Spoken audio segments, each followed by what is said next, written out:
gotta do what I gotta do.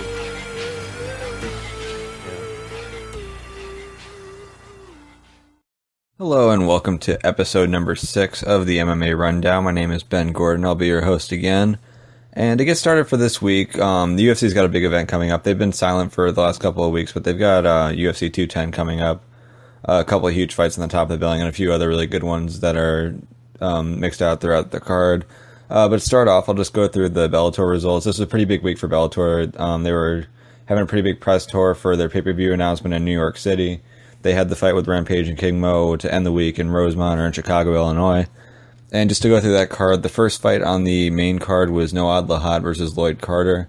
Carter looked to be pretty out of shape for the weight class. It had a decent amount of body fat on him, which you see occasionally at heavyweight, but not so much as the lighter weight classes.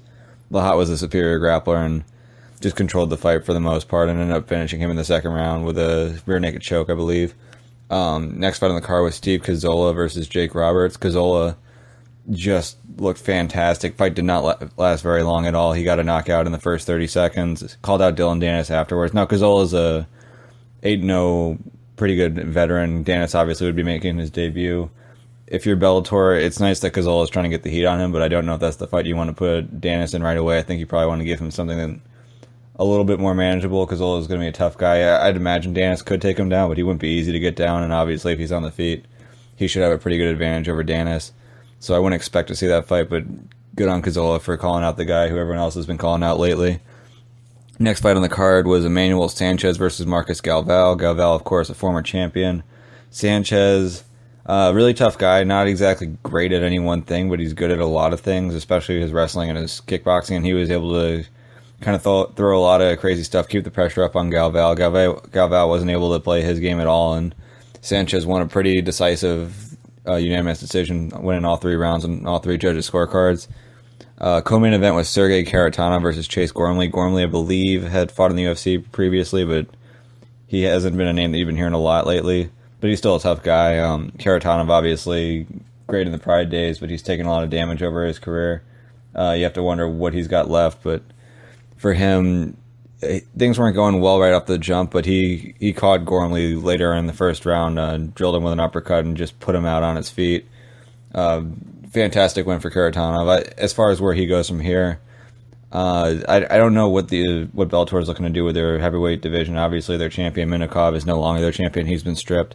They have a big fight in Fedor versus Mitrione, but they're not making that a title fight. It's not clear how they're looking to move forward, if they're looking to take guys like Kharitonov, like Fedor, like Mitrione, who are bigger names, and just kind of use them for super fights, or whether they're actually looking to move towards the title shot. But if they are looking to build towards a heavyweight champion, Kharitonov is one of the guys you might want to put in the mix, just because if he ends up still knocking guys out and having a good run, then good for him. That's not the worst guy you'd want to have as your champion. It's a pretty big name.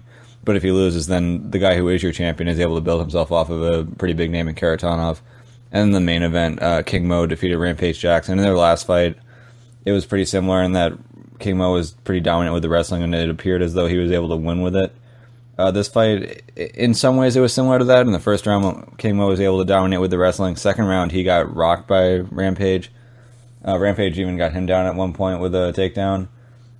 But Mo survived. He kept fighting through, and then eventually got out for the third round, won that round again with his wrestling, and then from there was able to secure the decision 29-28 on all 3 judges' scorecards. For as out of shape as Rampage was, he stuck around in the later rounds more than I would have expected him to. Pretty good fight out of him, but it seems like this is probably going to be his last fight in Bellator. I don't know whether he's looking to be done with the sport entirely right now. Obviously, the big quote from Fight Week was that he wished he never had started MMA in the first place, and now that he's out of his Bellator contract, he doesn't really have to continue.